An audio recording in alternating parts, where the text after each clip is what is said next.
요한복음 14장 오늘은 8절 말씀에서부터 14절까지 말씀을 봉독하겠습니다. 요한복음 14장 8절입니다.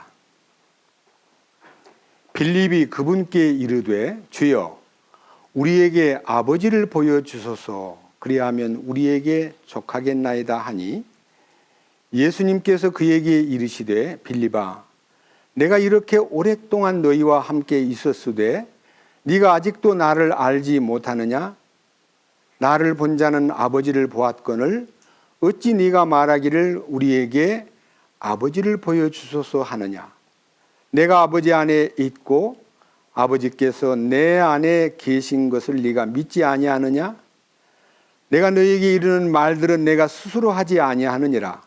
오직 내 안에 거하시는 아버지 곧 그분께서 그 일들을 하시느니라. 내가 아버지 안에 있고 아버지께서 내 안에 계신다는 내 말을 믿어라. 그렇게 못하겠거든 바로 그 일들로 인하여 나를 믿어라. 진실로 진실로 내가 너희에게 이르노니 나를 믿는 자는 또한 내가 하는 그 일들을 할 것이요 또 이것들보다 더 큰 일들도 하리니 이는 내가 내 아버지께로 가기 때문이라.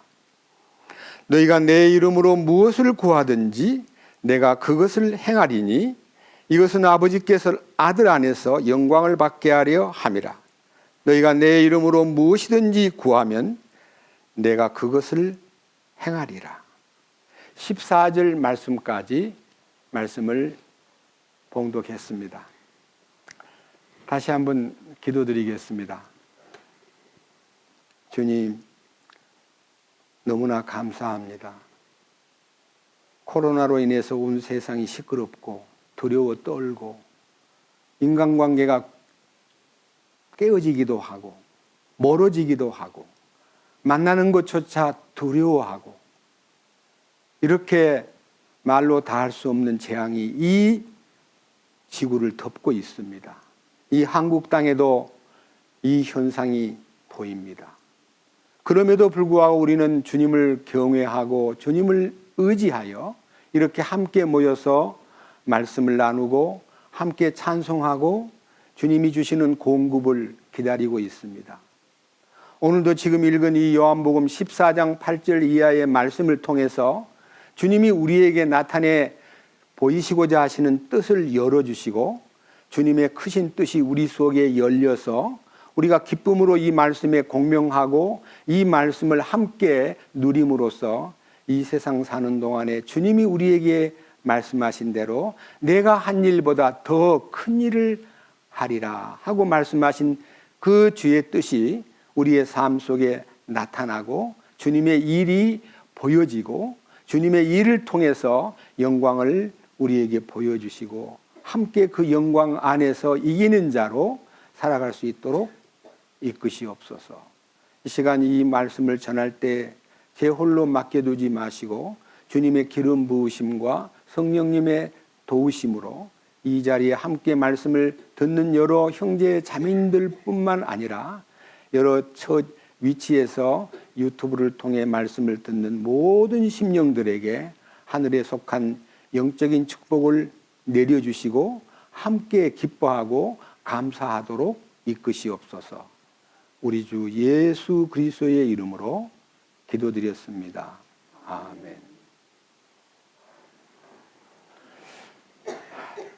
지난 시간에는 요한복음 14장 1절부터 7절까지의 말씀 중에서 핵심적인 말씀, 예수님께서 내가 곧 길이요 진리요 생명이니 나를 통하지 않고는 아버지께로 올 자가 없다고 하신 이 놀라운 얘기를 나누었습니다.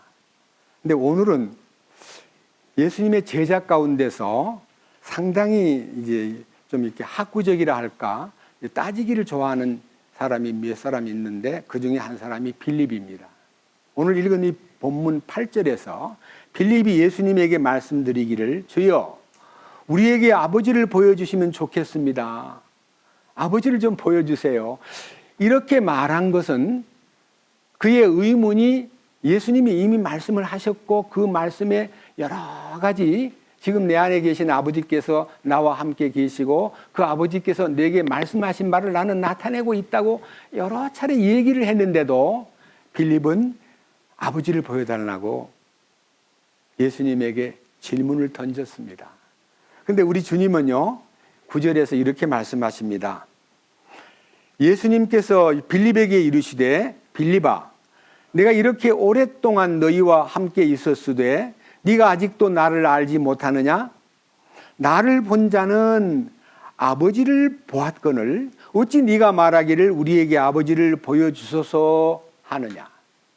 내가 아버지 안에 있고 아버지께서 내 안에 계신 것을 네가 믿지 아니하느냐? 내가 너희에게 이르는 말들은 내가 스스로 하지 아니하느니라. 오직 내 안에 거하시는 아버지 곧 그분께서 그 일들을 하시느니라. 내가 아버지 안에 있고 아버지께서 내 안에 계신다는 내 말을 믿어라. 그렇게 못하겠거든 바로 그 일들로 인하여 나를 믿어라. 여러분, 요한복음에 이제 시작이 될 때 여러 차례 말씀을 올렸지만 다시 한번 상기시킵니다. 마태복음은 예수 그리스도가 왕이심을 증거하는 메시지고요. 마가복음은 예수님이 종으로 오신 분이라는 것을 우리에게 알려주기 위해서 종된 예수. 그 다음에 누가복음은 인간으로 오신 예수. 철저하게 사람이신 예수. 지금 읽은 요한복음은 하나님이신 예수. 예수님이 하나님이시다. 사람으로 오시긴 했지만 그분은 하나님이시다. 이거를 이제 증거하는데 요한복음 1장 1절에 태초에 말씀이 계시니라. 이 말씀이 하나님과 함께 계셨으니 이 말씀은 곧 하나님이시니라. 그 안에 생명이 있었으니 이 생명은 사람들의 빛이라. 말씀이신 하나님을 선포하고 또 그로 말미암아 모든 세상이 창조되었고 그분 없이는 세상이 어떤 것도 존재할 수 없다는 것을 밝힌 다음에 요한복음 1장 14절에 말씀이 육신이 되어 말씀이신 하나님이 사람이 되어 우리 가운데 오심에 우리가 그 영광을 보니 아버지의 독생자의 영광이요 은혜와 진리가 충만하더라고 말씀하셨습니다. 그러니까 예수님은 바로 하나님이 사람 되어 오신 분이기 때문에 예수님이 이 말씀을 통해서 미리 얘기했던 요한복음 5장으로 가보겠습니다. 요한복음 5장. 요한복음 5장에서 유대인의 명절이 가까워서 예루살렘에 예수님이 올라가셨는데 그 베데스다 연못가에 많은 병자들, 허약한 사람, 눈먼 사람, 다리를 저는 사람, 몸이 오그라진 사람, 큰 병자들이 물가에 지금 이제 둘러앉아 있었는데 이 연못에는 가끔 천사가 내려와서 물을 휘저은 후에 그 물이 동할 때에 어떤 병에 걸렸든지 먼저 뛰어만 들어가면 병이 다 나아버리는 거예요. 그러니까 그 연못가에는 수많은 병자들이 몰려 있었는데 거기에 38년 된 병자가 침대에 누워 있었습니다. 예수님이 그 연못가에 가서 그 많은 사람들을 다 낫게 만들지 않고 그 38년 된 병자에게 네가 낫고자 하느냐고 물었을 때에 선생님 누구신지 몰라도 저는 낫고 싶어서 이 연못가에 와 있는데 천사가 와서 물을 동할 때에 가장 먼저 뛰어드는 사람이 병이 낫는데 나는 도와주는 사람이 없어가지고 누워있기 때문에 저는 제일 먼저 뛰어들지 못함으로 병이 벌써 38년이나 됐습니다. 그렇게 이제 안타까운 하소연을 했을 때 예수님이 자리를 들고 일어나라 하고 주님이 말씀하시자마자 벌떡 일어나가지고 자리를 들고 걸어가라 하는 명령대로 자리를 들고 이제 걸어갔습니다. 그런데 그 근방에서 많은 사람들이 그 병자를 위해서 모인 사람들도 많은데 이 사람이 갑자기 누워있던 사람이 침대를 딱 들쳐매고 걸어가는 걸 보자 많은 사람들이 여보게 오늘은 안식일이야. 그 짐을 지고 가는 건 옳지 못해. 그러니까 이 사람이 나았다는 것에 대한 그 소위 말하는 기쁨보다는요 안식일을 범하고 있다는 데 대한 문제가 발생돼 가지고 너를 이 안식일 날 짐을 들고 걸어가라 한 그 자가 누구냐? 나를 낫게 하신 분이 걸어가라 합디다. 그 나를 낫게 하신 분이, 너를 낫게 한 분이 누구냐고 물어야 마땅하는데 너를 자리를 들고 걸어가라 한 그 자가 누구냐 하면서 따지고 있는데 이 사람이 나는 잘 모르겠습니다. 그 사람이 이제 어디 사라져버렸기 때문에 모르겠습니다 하는데 마침 그가 성전에서 예수님을 만나는데 예수님이 그에게 여러 가지 얘기를 들려줌으로써 나를 낫게 하신 분이었구나 하고 감사를 드리고 쫓아가가지고 또 그 연못가에 있는 많은 사람들 보고 여러분 나를 낫게 하신 분은 예수님입니다 하고 예수님을 이제 선포했을 때 그들이 자 이제 제가 오늘 읽어야 될 성경을 말씀으로 14절부터 읽겠습니다. 그 뒤에 예수님께서 성전에서 그 사람을 만나 그에게 이르시되 보라 내가 온전하게 되었으니 더 심한 것이 내게 생기지 않도록 다시는 죄를 짓지 말라 하시매 그 사람이 떠나가서 유대인들에게 자기를 온전하게 하신 분은 예수님이라고 말하니라. 그러므로 유대인들이 예수님을 핍박하며 죽이고자 하니 이는 그분께서 안식일에 이 일들을 행하셨기 때문이라. 그러니까요, 예수님이 그 사람을 낫게 한 데는 관심이 없고 그들의 율법에 어긋난 예수님이 안식일날 짐을 지고 가게 만들었다고 하는 안식일을 범한 분이기 때문에 죽어야 마땅하다고 예수님을 죽이려고 대드는 그런 환경에서 예수님 17절부터의 얘기를 가만히 보세요. 너무 놀라운 얘기입니다.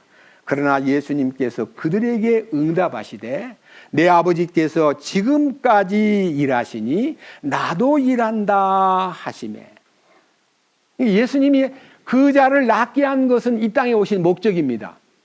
예수님이 그들이 예수님을 향해서 안식일을 범한 자이기 때문에 죽어야 한다고 많은 나름대로의 공격적인 태도를 취했을 때 아버지께서 이제까지 일하시니 나도 일한다 그랬습니다. 그 말을 들은 사람들이 좀 이렇게 의아하게 아버지께서 일하시기 때문에 나도 일한다? 그 아버지가 누구지? 라고 의문을 가져야 되는데 그들은 전혀 다시 보세요. 이제 18절 유대인들이 이런 이유로 더욱더 그분을 죽이려 하니라. 이는 그분께서 안식일을 어길 뿐만 아니라 하나님이 자기 아버지라고 말하여 자기를 하나님과 동등으로 만드셨기 때문이더라. 예수님이 아버지께서 이제까지 일하시니 나도 일한다는 이 말을 듣고 예수님을 더욱더 배척하고 죽이려고 했다 그랬습니다. 그런데 여기 계신 여러분과 우리 모두가 다 이 성경 이미 제가 강의를 했지만요, 다시 한번 상기시키는 뜻에서 예수님이 이 땅에 오신 목적을 이 성경에서 밝히 선포하겠습니다. 여기 5장 21절입니다. 아버지께서 죽은 자들을 일으키사 그들을 살리시는 것 같이 아들도 자기가 원하는 자들을 살리느니라. 그러니까 예수님은 이 땅에 살리러 왔다. 죽은 자를 살리러 왔다 하는 겁니다. 여러분, 죽은 자라는 의미는 에덴 동산에서 아담과 이브가 하나님이 따먹지 말아라 한 선과 악을 알게 하는 나무의 열매를 사탄의 거짓된 속임수에 빠져가지고 이것을 네가 먹으면 네가 하나님처럼 될까봐 하나님이 못 먹게 만든 거야. 이걸 먹으면 네가 하나님처럼 돼 하는 속임수의 말을 듣고 그것을 쳐다보는 순간에 정말 먹음직스럽고 아주 탐스럽고 그 다음에 아주 마음속에서 보암직한 그것을 느낀 나머지 그것을 따서 둘이 나눠 먹었습니다. 그들은 죽었습니다. 여러분, 죽었다는 말은 하나님과의 관계에서 교통이 끊어졌다. 통신이 불가능해졌다. 하나님과의 대화가 끝났다. 하나님과의 관계가 깨진 것을 죽음이라 그래요. 지금 우리가 살고 있는 이 지구 안에 약 80억 명이 산다고 합니다. 그런데 이 지구 안에 예수 믿는 사람, 참으로 거듭난 사람은 생명으로 이어졌지만 그러지 아니한 모든 사람은 죽어 있습니다. 뭐가? 하나님과의 관계가 죽어 있고 교통이 끊어져 있고 하나님과의 대화가 불가능한 상태에 있기 때문에 성경을 읽어보라고 아무리 얘기해도요, 하나님과의 관계를 가진 사람은 이 성경이 너무너무 놀라운 사랑과 긍휼과 은혜와 놀라운 손길이 나타나기 때문에 매력을 느끼고 막 빨려 들어가는데, 관계가 끊어진 사람은 캄캄하게 아무것도 안 보입니다. 전부 다 거짓말같이 보이고 전부 다 꾸민 얘기처럼 보이기 때문에 성경을 가까이 하려고 하지 않습니다. 다행히 예수 믿는 가정에서 태어난 아이들은요, 부모님 덕분에 아직은 그가 하나님과 관계가 이루어지지 않았을지라도 부모님 따라서 성경을 계속 읽다 보면요, 아하, 이 성경을 통해서 하나님과의 관계가 이어지는구나, 하나님과의 관계가 회복되는구나 하는 것을 알게 됩니다. 이 보십시오. 24절. 진실로 진실로 내가 너희에게 이르노니 내 말을 듣고 또 나를 보내신 분을 믿는 자는 영존하는 생명이 있고 또 정죄에 이르지 아니하리니 사망에서 생명으로 옮겨졌느니라. 진실로 진실로 내가 너희에게 이르노니 죽은 자들이 하나님의 아들의 음성을 들을 때가 오고 있는데 곧 지금이라. 듣는 자는 살리라. 여기에 하나님의 아들의 음성을 듣는 자는 살리라. 이 성경은 하나님의 아들의 음성입니다. 그런데 이 음성이 문자로 기록되어 있기 때문에 음성으로 듣지 않고요, 문자로 보는데 이해가 안 되는 거예요. 들리지도 않아요. 왜? 보기는 보아도 안 보이고 듣기는 들어도 안 들리기 때문에 이걸 하나님의 음성이라고 듣는 사람이 별로 없는데, 그 어린아이가 부모님 따라 성경을 자꾸 읽다 보니까 그 성경을 통해서 하나님의 음성을 듣는 부모님 모습을 보게 되고, 그러면서 서서히 아, 나도 하나님 음성을 듣고 싶어 하는 마음이 생기면서 39절.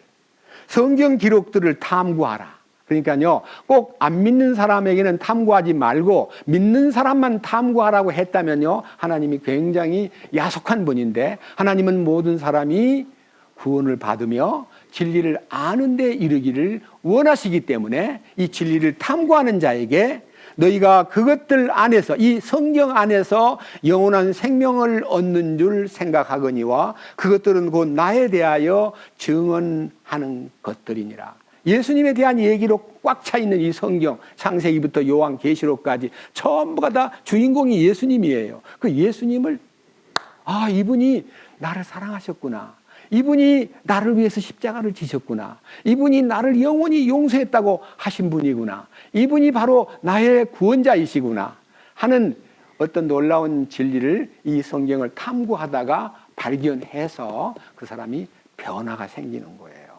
그러니까 예수님 오신 목적은 방금 얘기했던 대로 요한복음 5장 25절. 진실로 진실로 내가 너희에게 이르노니 죽은 자들이 하나님의 아들의 음성을 들을 때가 오고 있는데 곧 지금이라. 듣는 자는 살리라. 듣는 자는 살리라. 그래서요, 가능하면 예수 안 믿는 사람도 이 말씀을 듣게 만들면, 처음에는 전혀 안 들리다가 어느 날 갑자기 하나님의 음성이 막 스며들면서 자기가 죽은 자로서 살아난 자가 되었다는 것을 알게 되는 것입니다. 그것이 예수님이 이 땅에 오셔서 하시는 일입니다. 자, 다시 요한복음 본문 14장으로 갑니다. 아버지를 보여달라고 말하는 빌립에게 나를 본 자는 아버지를 보았거늘 어찌하여 아버지를 보여주소서 하느냐. 내가 아버지 안에 있고 아버지께서 내 안에 계신 것을 알지 못하느냐. 그리고 내가 너에게 이르는 이 말들은 내가 스스로 하는 말이 아니야. 내 안에서 아버지께서 말씀하시고 그 일들을 이루고 계시는 거야 하고, 이제 예수님이 자기가 하나님께서 주신 것만 말하고, 예수님 안에는 뭐가 있겠어요? 구약이 들어있어요. 예수님 속에는 구약이 다 들어있어요. 구약이라는 하나님의 계획이 입력되어 있고 그분이 그 구약을 행동 속에서 이루시는 거예요. 그 십자가에서 마지막 다 이루었다고 말씀하실 때 구약의 말씀이 예수님 몸을 통해서 성취된 것을 말하고, 우리가 믿는 것은 구약의 약속을 예수님이 성취했다는 것을 믿을 때에 내 속에 하나님이 성취해 놓은 그 일이 효력을 발생하기 시작하는 거예요. 여러분, 예수님이 내 죄를 위해서 죽었다는 것만 믿으면요, 십자가에서 흘린 피값으로 내 죄가 사해졌다는 것을 믿는 것은 장한 일이에요. 정말 놀라운 일이에요. 그런데 그 십자가의 이면에 또 한 비밀, 십자가에서 너를 위해서 죽은 그 핏값으로 네가 죄를 깨끗하게 했는 것만 아니라 너도 그 십자가에 함께 주님이 처리했다. 너도 죽었다. 내가 죽을 때 너도 죽었다는 이 신비가 발견될 때에 그에게 기적이 일어나는 거예요. 그래서요, 이 놀라운 축복이요, 우리에게 이루어질 때 십자가의 효능의 양방면, 하나는 대속의 죽음이 이루어질 때 속죄가 이루어지고, 하나는 주님의 죽으심에 연합할 때 내 인생이 완전히 변화가 되는 거예요. 옛사람이 죽고 새 사람으로 바꿔지는 거예요. 그것이 그리스도가 우리를 향해서 원하시는 하나님의 거룩과 완전히 그에게 이루어졌을 때의 이방인의 충만함이에요. 그 충만이에요. 주님으로 충만되는 거예요. 그래서 우리는 그 충만한 역사가 이 세상에 왕국복음으로 전파되면 역사가 끝난다. 그리하여 이스라엘 온 민족이 구원을 받는다 하는 로마서 11장 25절과 26절의 말씀이 성취되고, 그 이스라엘 민족이 구원을 받는 것은 주님이 오시는 배경, 하늘로 가심을 본 그대로 오시리라고 하신 그 감람산에 주님이 오실 때에 이스라엘 민족들이 그 오시는 분을 바라보게 되고, 그 오시는 분이 바로 나타날 때 무덤이 열리는 것을 그들이 보게 되는 거예요. 여러분, 주님 오실 때 이 땅에서 그냥 아무 일도 일어나지 않고 살그머니 오셨다가 그냥 가버렸다 그러면 몰라도요, 먼저 죽은 자가 살아나고, 죽었던 아담 이후에 지금까지 죽었던 모든 믿는 자가요 부활을 해요. 생명의 부활을. 엄청난 부활 사건이 일어나요.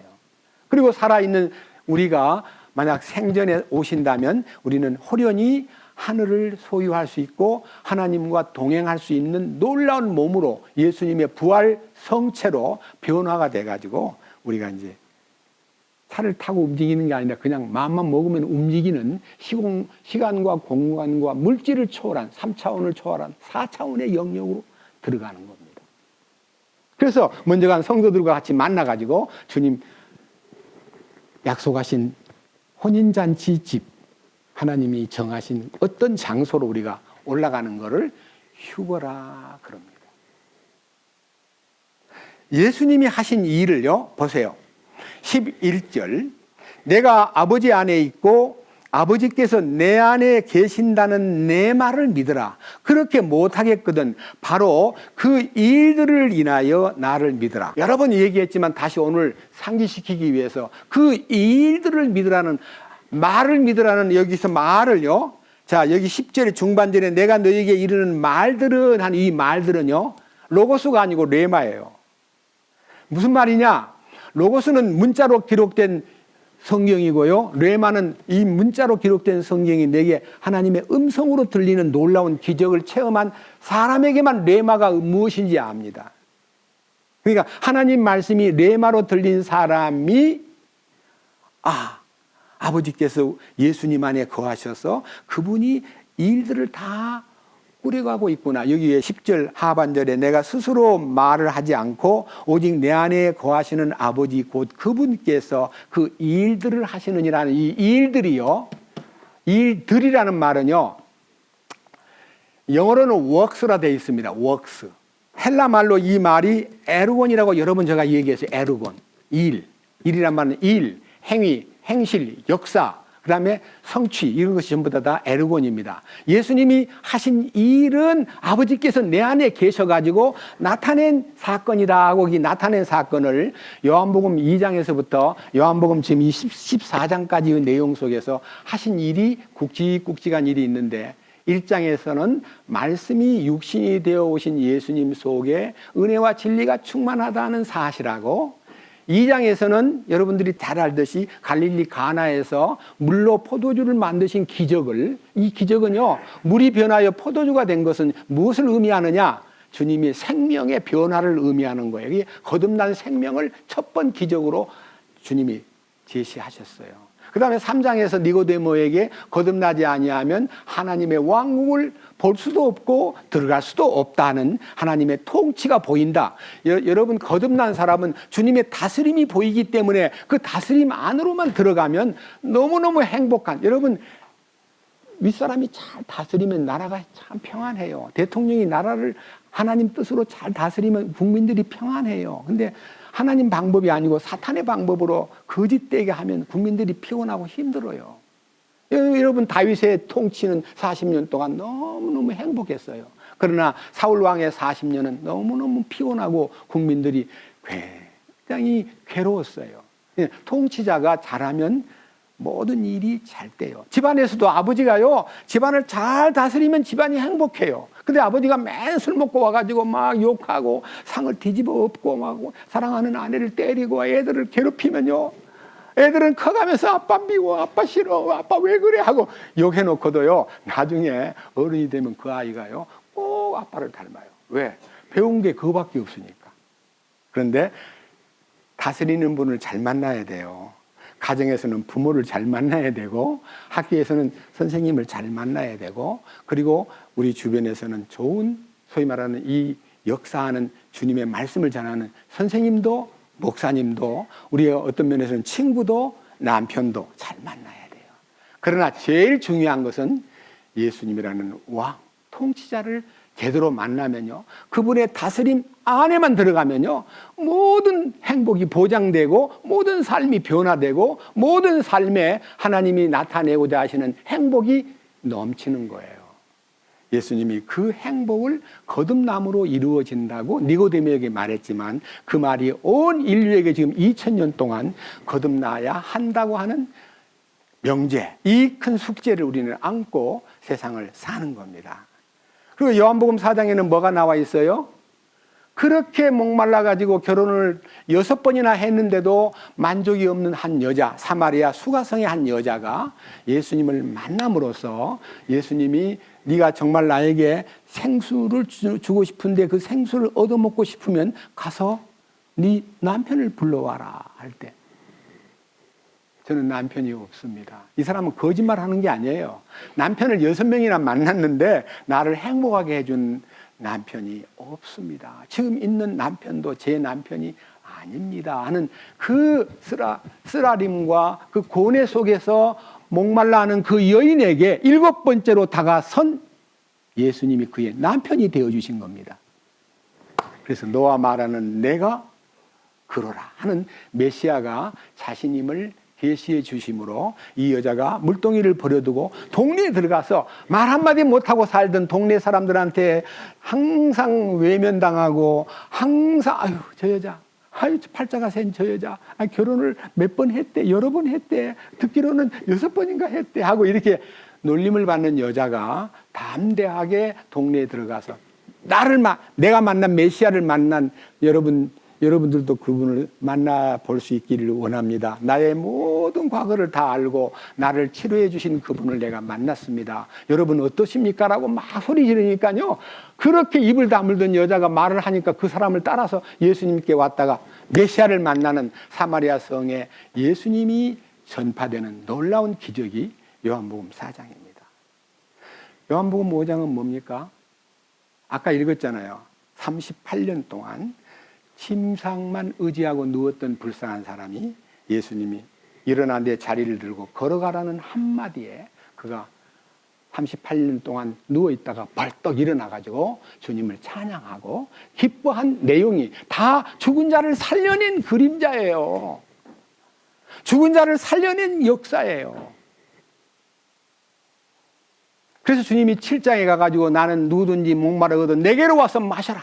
나를 믿는 사람은 그 배에서 생수의 강이 흘러나리라는 성령을 예고하심으로써 주님과의 만남을 통해서 해갈이 되고 목마름이 끝나고, 그리고 그 속에서 놀라운 성령의 충만함 속에서 심령이 맑아지고 깨끗해지고 심령이 자유로워지는 이 역사에 대해서 말씀하신 후에 8장에 가서는 불쌍하게도 가늠하다가 잡힌 여자를 다 사람들이 돌을 들고 와서 예수님, 이 여자가 가늠하다가 잡혔어요. 이 율법에 말하기를 죽이라 그랬는데 당신 생각은 어떠시오? 하고 예수님에게 이 여자를 구조하기 위해서 도움을 구하러 온 게 아니라 예수님이 답변이 죽여라 그러면은 능력이 없는 자요, 죽이지 말라 그러면 율법을 어긴 자로 예수님을 올가매기 위해서 그들이 가늠하다가 잡힌 여자를 끌고 왔는데 예수님은 한마디 대답도 안 하시고 땅에다가 글을 쓰신 다음에, 무슨 글을 썼는지 모릅니다. 글을 2번 썼어요. 2번 썼는데 한 번 쓰고 나서 너희 가운데 죄 없는 자들이 이 여자를 쳐라 그래 놓고 또 글을 쓰신 거예요. 그래서 성경에 보면요, 글을 쓰신 흔적이 2번 있는데, 하나는 시내산 반석에다가 돌에다가 글을 써가지고 십계명 돌판을 만들어서 사람에게 준 적이 있고, 하나님이 친히 손가락으로 글을 써가지고 만든 십계명 돌판을 주신 적이 있고, 하나는 우리를 구원하신 후에 히브리서에 내가 네 마음에 내 말을 기록하고 네 생각에 내 말을 기록하리라 하는 우리의 심령에 손가락으로 기록하신 말씀이 우리를 영원토록 십계명에서 벗어날 뿐만 아니라 우리의 심령에 자유를 주는 그 말씀이 내 마음에 새겨졌기 때문에 우리는 죽을 때까지 잊어버릴 수 없고, 영원한 나라에 가서도 그 마음에 기록한 말씀이 살아서 주님을 찬양하는 기초가 될 거라고 믿습니다. 많은 사람들이 자기 죄가 드러남으로써 너무너무 괴로워서 들었던 돌들을 다 땅에 던지고 다 사라져버린 다음에 예수님이 다시 고개를 들었을 때 사람이 아무도 없으므로 그 여자에게 묻기를, 아무도 너를 정죄하고 너를 치는 자가 없느냐라고 물을 때 주여 없나이다 라고 하는 그 여자의 말을 듣고 예수님이 나도 너를 정죄하지 아니하노니 가서 다시는 죄를 범하지 말아라 하고 그를 놓아주었어요. 그가 누굽니까? 우리잖아요. 우리는 가늠하다가 잡힌, 맞아 죽어야 마땅한 죄인이잖아요. 우리가 뭐하고 가늠했다는 거냐? 그렇습니다. 자기는 자기가 가늠하고 있는 것도 모르는 거예요. 왜 모르냐? 그만큼 무지한 거예요. 하나님과의 사랑으로 짝이 되려고 주님이 그를 신부로 삼으려고 중매해서 우리 주님과 내가 신랑 신부가 된다는 약속을 받은 인간이요. 인간은 하나님의 사랑받기 위해 태어난 사람이에요.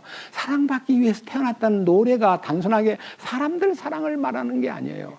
하나님의 사랑을 받기 위해서 태어난 인생인데, 그 사랑을 아무리 준다고 말해도 인간은 무지하기 때문에 그 사랑을 받을 아무런 필요를 못 느끼고 살다가 결국은 인간 사랑에 골몰하고 인간 사랑에 막 마음 아파하다가 때로는 그 사랑에 실망해서 자살하기도 하고 세상을 끝내기도 하고 비관하기도 하고 별별 일들이 생기지만요, 하나님의 사랑을 다 받고 나면요, 이 세상에 어떠한 환난과 핍박과 어떠한 고통이 와도 그 사랑 안에서 실망하거나 그 사랑 안에서 비뚤어지거나 그 사랑 안에서 빗나갈 수가 없는 거예요. 근데 우리는 그 사랑을 구하지 않고 세상을 향해서 사랑을 찾다 보니까 그 사랑이 혹시 돈에게 있는가 싶어서 돈을 사랑하고, 명예나 권세나 여러 가지 잡다한 쾌락들을 사랑의 대상으로 쫓아다니다가 예수님 사랑을 받지 못하면 그는 영원히 심판을 받습니다. 그래서 요한복음 8장은요, 하나님을 사랑하느냐 세상을 사랑하느냐, 세상을 사랑하면 사망이고 하나님을 사랑하면 영원한 생명을 얻는다는 이 축복을 알게 해주기 위해서 요한복음 9장에서 나면서부터 눈 감은 장님을 눈을 띄워줘요. 눈을 떠야만 되니까, 그게 보이니까. 그 전부가 다 죽은 자를 살려내는 하나님의 일이 이렇게 요한복음 안에서만도요, 이렇게 순서별로 잘 나와 있어요. 그리고 요한복음 마지막 11장에서 죽은 지 나흘 된 나사로를 살려내므로 나는 부활이요 생명이니 나를 믿는 자는 죽어도 살겠고 무릇 살아서 나를 믿는 사람은 영원히 죽지 않는다고 하는 이 보장을 예수님이 나사로를 통해서 기적을 나타냄으로써 우리들도 주님 은혜로 살아난다는 것을 알게 되고, 주님을 만나면 살아나고 살아난 사람은 영원히 죽지 않는 것도 알게 되고, 육신은 죽어도 영원히 주님 품에서 살 수 있는 보장이 영적으로 열렸을 뿐만 아니라 주님이 어느 날 갑자기 2번째 나타나시면 이 육신도 부활을 하는데 육신 몸으로 부활하는 게 아니라 영광스러운 하늘에 속한 몸으로, 영적인 몸으로 부활을 해서 그 몸을 지니고 주께로 가서 영원히 새 예루살렘에서 행복하게 사는 것만 아니라 악한 사람은 심판의 부활로, 분명히 무덤에 들어가서 지금 다 썩어가지고 흙이 돼버린 사람들도 다 부활을 시키는데, 그때 그 부활은 육체의 부활을 시키는 거예요. 그 부활을 해서 어디로 가냐면 지옥으로 가는 거예요. 그러니까 이 자기의 혼과 몸이 만나가지고 그 몸으로 지옥 생활을 하는 거예요. 영원토록. 근데 우리는 부활을 하면 주님의 몸으로 부활하기 때문에, 영광스러운 몸으로 부활하기 때문에, 부모를 만나도 주님의 몸으로 부활했기 때문에 영광이 막 부모님에게 보이고 나도 보이고 하니까 영광 안에서 막 기뻐하는데, 죄인의 부활은 그대로 부활하는 거예요. 그대로. 30살 때 애를 놓다가 엄마가 돌아가셨어요. 예수 안 믿고. 그런데 그 아이도 커가지고 이제 80살 먹고 죽었어요. 80살 먹은 딸이 이제 부활을 했는데 엄마는 30살짜리 엄마예요. 이게 뭐예요? 이게 뭐예요? 무질서요, 혼돈이요. 그게 바로 지옥의 모습들이에요. 엄마는 엄마인데 30살밖에 안 되는 엄마예요. 뭔 말인지 아세요? 그대로 부활을 하니까. 우리는 영광스러운 예수님의 몸으로, 하늘에 속한 몸으로 부활하기 때문에 이 부활의 현장을 약간 한번 스케치해 보겠습니다. 고린도전서 15장입니다. 고린도전서 15장 42절. 죽은 자들의 부활도 이와 같으니 그것은 썩은 것 가운데서 뿌려지고 썩지 않는 것 가운데서 일으켜지며, 수치 가운데 뿌려지고 영광 가운데 일으켜지며, 연약함 가운데 뿌려지고 권능 가운데 일으켜지며, 본성에 속한 몸으로 뿌려지고, 본성이란 말은 혼에 속한 몸으로 뿌려졌는데 영에 속한 몸으로 부활을 하고, 본성에 속한 몸이 있듯이 영에 속한 몸도 있다. 이렇게 해서 영광스러운 부활, 그 다음에 놀랍고도 영원한 부활이 우리 안에 이루어짐으로써 그리스도인의 부활은 너무 행복한 부활이고, 죄인의 부활은 지옥으로 가야 될 부활이기 때문에 영광이 전혀 없는, 죄를 짓고 살아온 그 생겨먹은 그대로 부활해가지고 지옥에 가서 슬피 울며 답답해하는, 죄를 지은 것만큼 형벌을 받는 그 지옥을 생각하면 우리는 믿지 않는 자를 위해서 많이 기도해야 됩니다. 저는 옛날 믿지 않고 너무 강하게 예수 믿는 것을 핍박하는 사람을 지옥 갈 사람들이라고 무시하고, 저런 지옥 갈 놈들, 아이고 참 나중에 지옥 가서 니 고생할 거다, 이렇게 말하면서 비웃었는데요. 요한일서 2장 2절과 사도행전 10장의 말씀, 고넬료를 만나기 위해서 베드로를 보내면서 하나님이 이미 깨끗하게 하신 것을 네가 더럽다 하지 말아라 하는 말씀하고, 요한일서 2장 2절에 예수님은 우리 죄를 위한 화목제물이니 우리의 죄들만 위할 뿐 아니요 온 세상의 죄를 위하심이라 하는, 온 세상을 용서해 주신 주님의 은혜가 딱 보이면서, 그들도 구원을 못 받았지만 용서받은 죄인이라는 걸 알게 됨으로써 그들을 함부로 깔보고 무시한 게 아니라 그들이 그 축복 안에 들어올 기회가 남아있다는 것 때문에 지옥 갈 사람들이라고 정죄하는 게 아니라, 그들은 구원받을 후보생들이라는 마음 때문에 그들을 더 불쌍히 여기고 그들을 더 안타깝게 긍휼히 여기는 마음이 생겼습니다. 지금은 어떤 누구도 지옥 갈 것들이라고 말하지 않습니다. 여러분들도 그렇게 해야 되죠? 네. 그래서 제가 이 축복을 전하기 위해서 예수님이 다시 요한복음 14장으로 갑니다. 요한복음 14장 11절. 내가 아버지 안에 있고 아버지께서 내 안에 계신다는 내 말을 믿으라. 그렇게 못하겠거든 바로 그 일들로 인하여 나를 믿으라. 여기서 아버지께서 내 안에 계시고 내가 아버지 안에 계신다는 것과 내가 하는 일은 바로 그 아버지의 일이야 라고 말하는 예수님이 우리를 보고 이렇게 얘기합니다. 우리도 이제 어떻게 해야 되느냐 하면요, 요한복음 2장을 넘겨보세요. 17장. 요한복음 17장 20절. 늘 읽었는데 또 한번 상기하여 말씀을 읽어보겠습니다. 내가 이 사람들만을 위해 기도하지 아니하고 그들의 말로 인하여 나를 믿을 자들을 위하여 기도합니다. 이것은 그들이 다 하나가 되게 하려 함입니다. 아버지여, 아버지께서 내 안에, 내가 아버지 안에 있는 것 같이 그들도 우리 안에서 하나가 되게 하사 아버지께서 나를 보내신 것을 세상이 믿게 하옵소서. 아버지께서 내게 주신 영광을 내가 그들에게 주었사오니 이것은 우리가 하나인 것 같이 그들도 하나가 되게 하려 함이니이다. 예수님과 하나님이 하나인 것처럼 예수님과 하나님이 하나인 그 속에 우리를 불러들여 가지고 하나님과 예수님이 하나인 것 안으로 우리를 불러들여 가지고 우리들도 그 안에서 하나가 되게 하려 함이니이다. 그것이 요한복음 15장이에요. 나는 포도나무요 너희는 가지다. 내가 너희 안에 너희가 내 안에 있으면 이 사람은 과실을 많이 맺나니 나를 떠나서는 너희가 아무것도 할 수 없느니라. 아버지께서 내 안에 계시고 내가 너희 안에 있듯이 너희들도 이제 내 안에서 아버지의 공급과 아버지의 그 충만하심과 아버지의 그 축복을 너희들도 같이 받자. 그래서 우리는 하나가 됨으로써 무슨 일이 벌어지느냐. 여기에 23절 내가 그들 안에 있고 아버지께서 내 안에 계시나니 이것은 그들이 하나가 됨으로써 완전하게 하려 함이며 아버지께서 나를 보내신 것과 또 아버지께서 나를 사랑하신 것 같이 그들도 사랑하신 것을 세상이 알게 하옵소서 하고 기도를 했고 24절에 아버지여 원하건대 아버지께서 내게 주신 자들도 내가 있는 곳에 나와 함께 있게 하사 아버지께서 세상의 창건 이전에 나를 사랑하셨으므로 친히 내게 주신 나의 영광을 그들이 보게 하옵소서. 그러니까요 아버지와 아들이 하나인 것 같이 우리를 그 안에다가 집어넣어서 아버지의 영광을 그들도 보게 하옵소서. 하나님의 영광을 보게 되면요 그 영광은 부활의 영광입니다. 보게 되면 우리는 그 안에서 완전해지고 거룩해지고 그리고 이 세상과는 상관없는 생활을 할 수 있는 힘이 공급되기 시작합니다. 자, 그런데 예수님이 하신 예언을 한번 귀담아 듣고 확인을 한번 해보겠습니다. 요한복음 14장 이제는요 이 말씀이 오늘 어쩌면 주제가 될 것 같습니다. 요한복음 14장 이제는 12절입니다.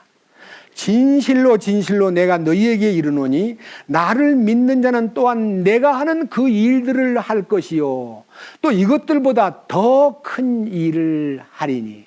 예수님이 하신 일이요 이 땅에서 엄청난 일이었어요. 그런데 예수님이 내가 하는 일을 너희들도 할 뿐만 아니라 내가 한 일보다 더 큰 일을 하리라.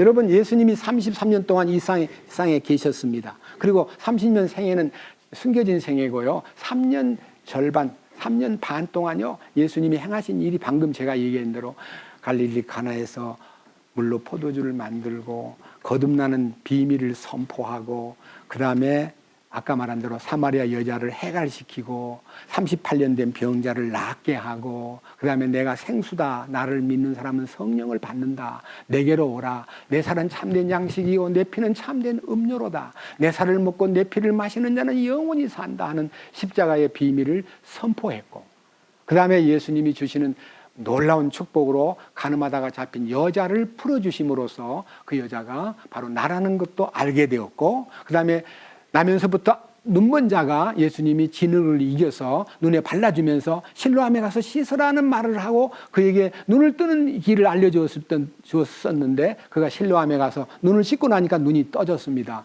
너무 좋아가지고 막 눈뜬 얘기를 막 했더니 사람들이 믿질 않는 거예요. 부모를 불러다가 따져 묻고 그것도 또 안 믿어. 그 어떻게 됐냐고 또 물어. 그러니까 그 사람이 너무 기가 막혀서 자꾸 왜 저한테 묻나요? 여러분이 그분에게 관심이 있나요? 그랬더니 너무너무 또 화를 내면서 그 사람을 내쫓아버렸어요. 쫓겨난 그를 예수님이 만나가지고 그에게 예수님이 어떤 분인가를 그에게 알려줌으로써 그는 나머지 일생을 예수님을 증거하는 증인으로 살게 되었어요. 그것이 바로 마지막 결론이 요한복음 11장에 죽은 지 나흘 된 나사로. 왜 나사로를 나흘 만에 찾아갔을까요? 그렇습니다. 아담 이후 예수님 때까지는 나흘이라는 기간이 필요합니다. 그분은 하루가 1000년 같고 1000년이 하루 같은 분입니다. 예수님은 아담 이후 4천 만에 오셔가지고 아담 안에서 죽은 자를 살리러 오신 거예요.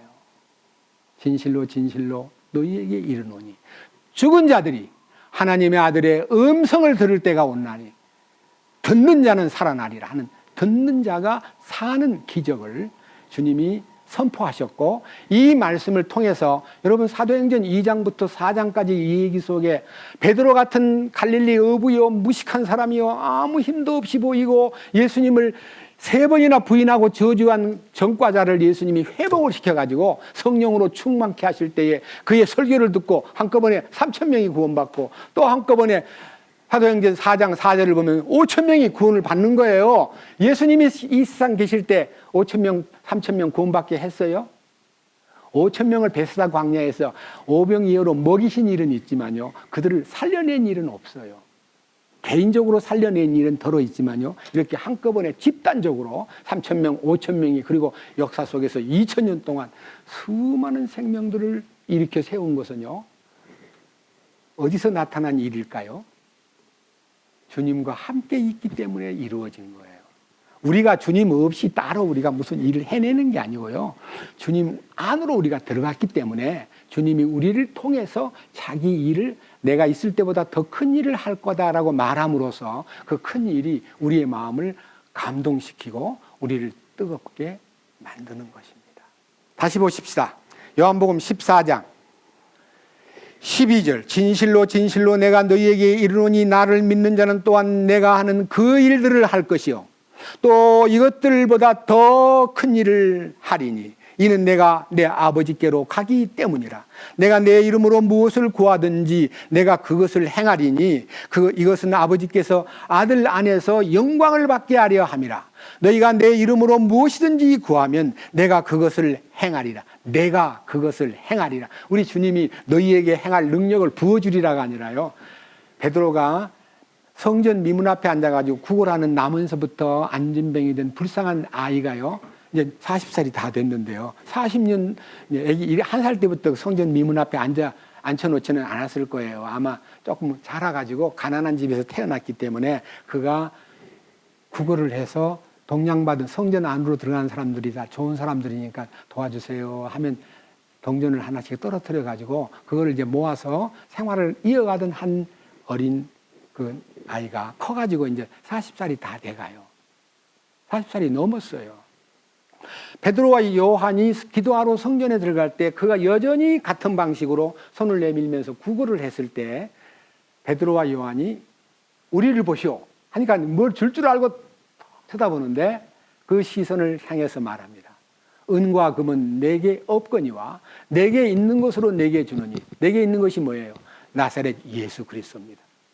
나사렛 예수 그리스도 이름으로 걸어라. 이 사람이 막 벌떡 일어나가지고 막 성전 안에서 막 춤을 추고 노래를 부르니까 이 소문이 예루살렘에 퍼져가지고 말로 다 못할 히오쿠가, 다시 말하면 어떻게 된 거야 하고 막 신기하게 베드로를 쳐다보니까, 여러분 나를 보지 마시오. 내 개인의 힘으로 이 사람을 낫게 한 게 아니오. 여러분들이 죽인 예수께서 살아나셔가지고 우리 가운데 계셔서 이 사람을 낫게 한 거요. 예수님이 낫게 한 거요 하고 소리를 치니까요, 이 산헤드린 회원들, 다시 말하면 대제사장과 70명의 회원들로 구성된 최고회의 의결기구에서 놔줄 테니까 나가서 다시 얘기하지 마. 예수님 얘기는 그만해. 예수님 얘기 어쩌고 저쩌고 하지 마 하고 예수님 얘기를 하지 말라 그러니까요, 물어봅시다. 하나님 앞에서 당신 말을 들어야 되겠어? 하나님의 말씀을 들어야 되겠어? 우리는 하나님의 말씀을 받았기 때문에 말하지 않을 수 없어 하고 나가서 주님을 막 전파하니까 아까 말한 대로 4,000명이 구원받고 3,000명이 구원받고 5,000명이 구원받는 큰 일들이 나타난 거예요.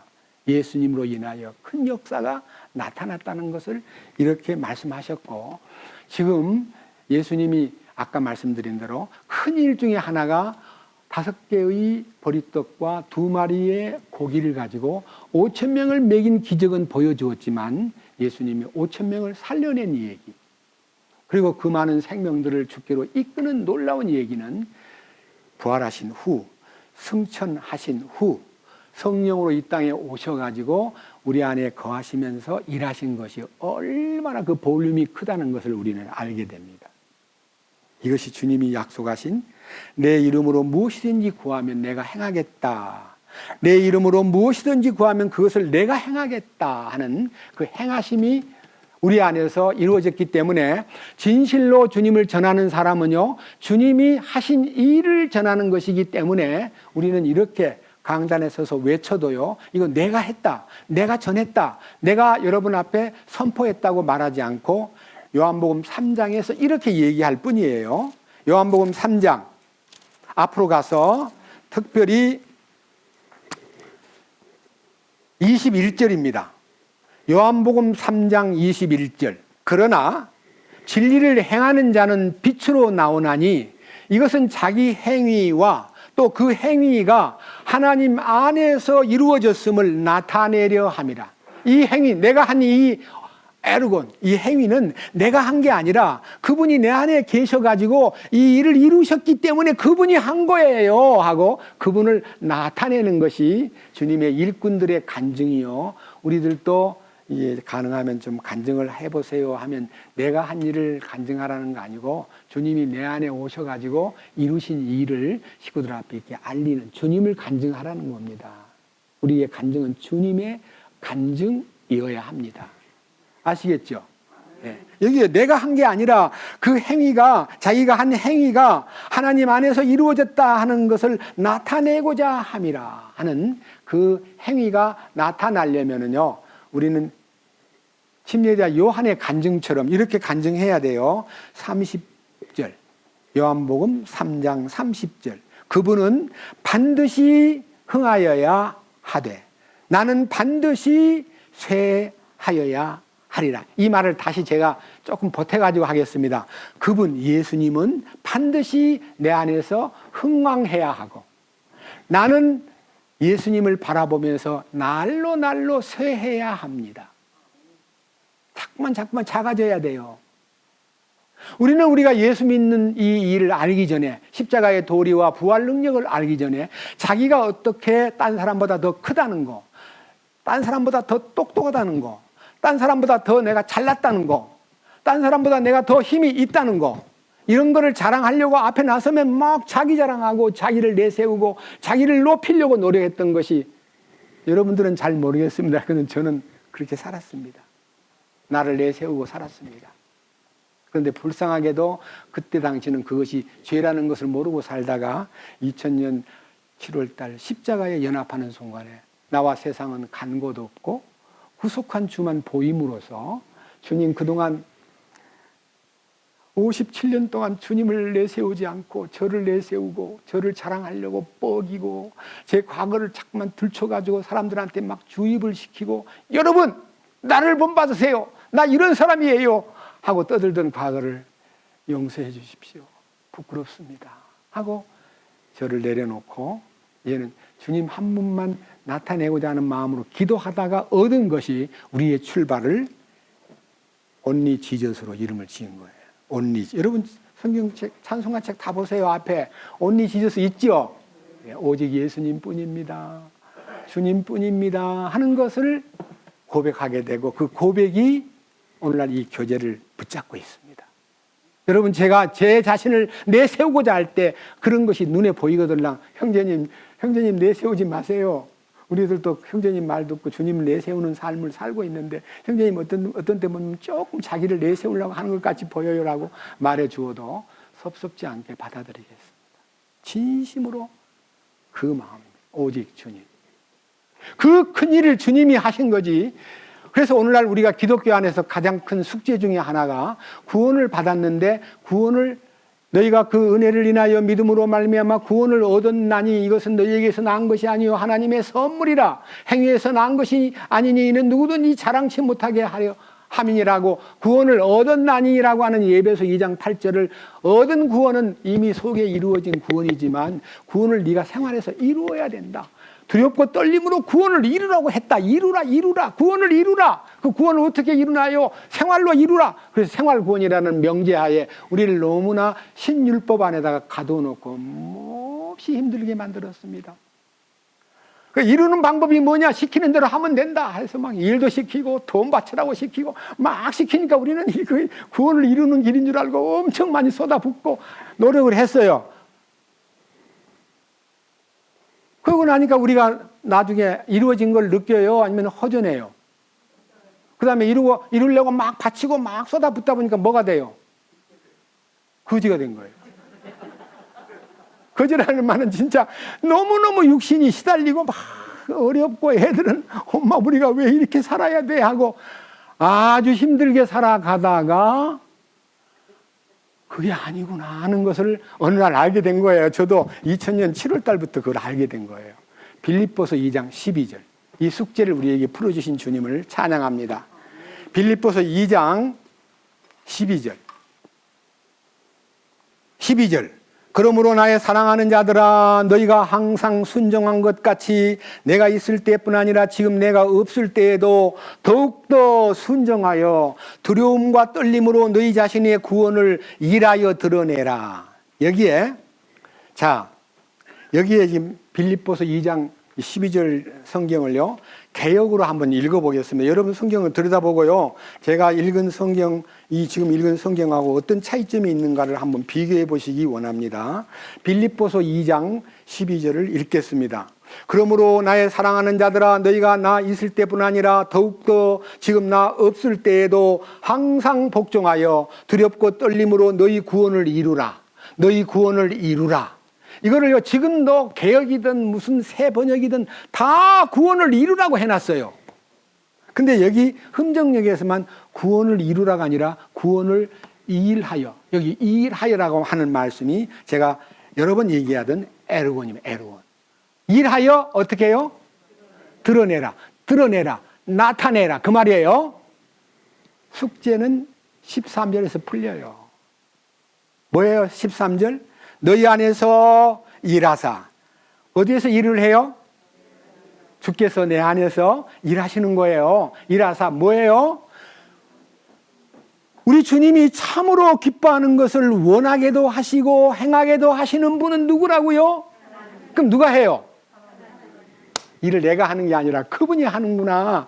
이걸 알게 됨으로써 구원을 우리가 일로서 이루는 게 아니라 주님이 내 안에 오셔가지고 선한 일을 시작해서 너희 속에 착한 일을 시작하신 이가 그리스도 예수의 날까지 이루실 줄을 우리가 확신하노라 하는 마음으로 그분이 하시는 일을 따라 순종하는 거예요. 제가 지난 수요일 날 밤에 순종이 뭔가를 말씀드렸죠.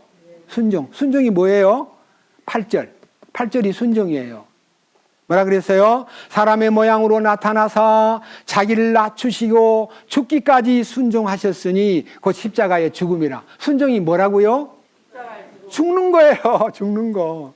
이제 우리가 십자가에 들어가면 나는 죽고 주님이 생명이 나타나가지고 나를 새 생명 가운데서 행하게 하도록 이끄시는 손길이 나타남으로써 이제는 나와 세상은 간 것 없고 구속한 주만 보이도다. 이것이 나의 간증이요 이것이 나의 찬송일세. 나 사는 동안 끊임없이 구주를 찬송하리로다. 이렇게 우리가 간증이 이제 바뀌는 거예요. 그래서 무엇을 했다는 자부심이 아니라 이제 주님 손에 내가 쓰여지는 도구가 되어서 의의 도구로 쓰여지고 있다는 데 대한 감사가 있고 우리는 다만 그분을 나타내는 통로요, 수도 파이프요, 마이크인 것입니다. 지금 제가 여기서 설교하는 것을요, 이 조그만한 마이크가요, 잘 여러분들의 귀에 전달해 주듯이요, 저는 주님의 음성을 여러분에게 전달해 주기 위해서 존재하는 마이크에 불과한 것입니다. 여러분들도 그러한 통로로 쓰여지고 주님이 나를 사용하셔가지고 자기의 거룩하신 뜻을 세상에 펼치시는 그 역사를 보는 자가 되고 아까 읽었던 이 요한복음 14장에 너희가 구하면 내가 너희 안에서 행하마라고 하신 약속. 다시 14장 요한복음 14장으로 갑니다. 13절 너희가 내 이름으로 무엇을 구하든지 내가 그것을 행하리니 이것은 아버지께서 아들 안에서 영광을 받게 하려 함이라. 너희가 내 이름으로 무엇이든지 구하면 내가 그것을 뭐 하리라? 우리는 주님에게 뭐를 구해야 돼요? 주님, 제가 나서지 않겠습니다. 주님이 하시옵소서. 주님이 대답해 주세요. 주님이 인도해 주세요. 주님이 갈 길을 보여주세요 하고 주님 이름만 부르고요, 그분에게 의뢰하기만 하면요, 내가 나타나서 행하리라 약속했어요, 안 했어요? 그러니까 여러분들 어떤 문제가 생겨서 막 공격이 들어오면요, 전화로 막 공격이 들어오면 이렇게 하세요. 전화기 여기 앞을 딱 막고, 주님, 이럴 때 어떻게 대답해야 돼요? 주님, 말씀해 주세요. 그러면요, 주님이 즉각적으로 응답하셔요. 대답할 말을 주셔요. 자, 성질이 막 올라올라 그러는데, 주님, 나는 할 수 없어요. 주님이 좀 도와주세요. 그러면 내 마음이요, 싹 가라앉으면서 내 속에서 부드러운 마음이 딱 생기면서 답을 하게 돼요. 이게요, 순간순간 주님을 경험해야 돼요. 아시겠어요? 그래서 어떤 큰 문제가 딱 부딪혔을 때요, 내가 전에는 이렇게 안 살았는데, 이렇게 안 했는데, 오늘 이 모습은 주님이 나에게 역사하신 것 같구나 하고 자기가 그걸 행한 후에 알게 돼요. 아, 주님 감사합니다. 주님이 하셨군요. 제가 옛날 같으면 막 성질을 내고 막 대들었을 텐데, 왜 제 마음이 이렇게 차분해지고 제가 마음에 그 동요함이 없이 부드러운 마음으로 말할 수 있게 해주신 주님 감사합니다는 마음의 간증이 막 솟구치면서 나도 모르게 찬송이 흘러나와요. 경험 많이 해보셨죠? 대답을 별로 안 하시네. 경험을 하셔야 돼요. 복잡하고 힘들 때 주님을 부르세요. 그리고 아까 말한 통화 중에 공격을 당할 때 이 통화를 이렇게 막아놓고, 주님, 어떻게 대답해야 돼요? 저는 못하겠어요. 저는 지금 성질이 날라 그래요. 저를 잡아주세요. 그러면 주님이 내 마음을 차분하게 가라앉혀 주시면서 부드러운 말을 공급해 주시는 것을 저는 실제 속에서 많이 경험하고 있습니다. 그것이 주님이 우리 안에서 행하시는 큰 일들이에요. 아시겠습니까? 그래서 주님이 약속했어요. 그 약속이 15절부터 다음 주간에 말씀을 드릴 24절까지 보혜사 성령, 위로자 성령, 위로자, 이 파라크레토스를 위로자라고 여기는 번역했고, 옛날 개역에는 중국식으로 보혜사 성령 그랬는데, 이 보혜사 성령은요, 우리를 곁으로 불러내서 속삭이듯이 말해주는 분이에요.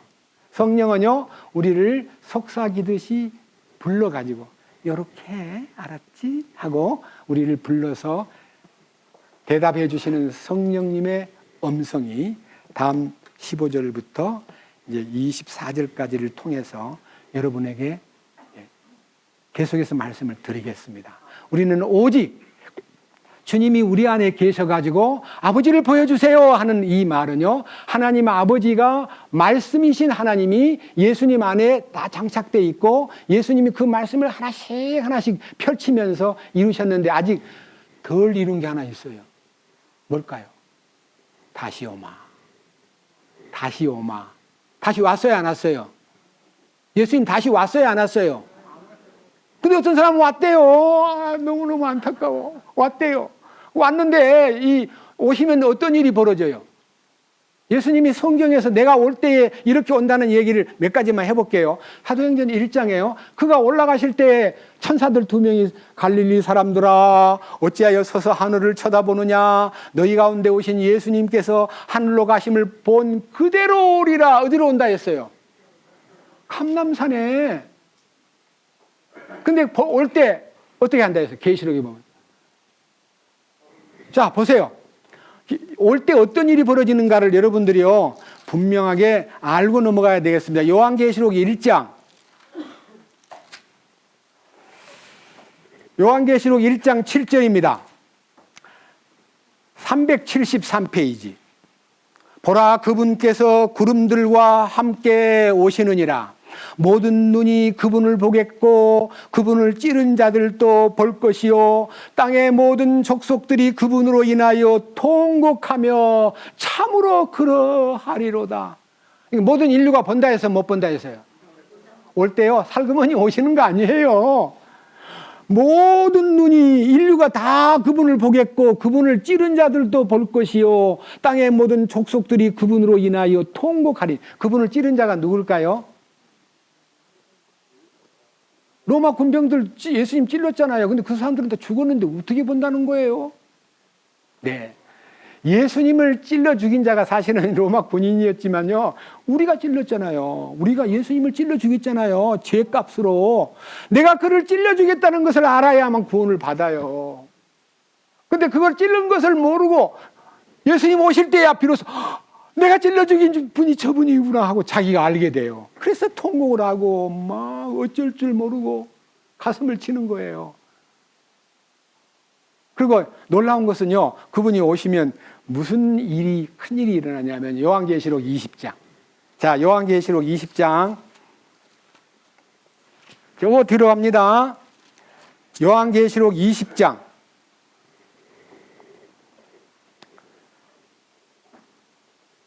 1절. 또 내가 보니 한 천사가 바닥 없는 구덩이의 열쇠와 큰 사슬을 손에 들고 하늘로부터 내려와 마귀와 사탄인 그 영 저 옛뱀을 붙잡으리라.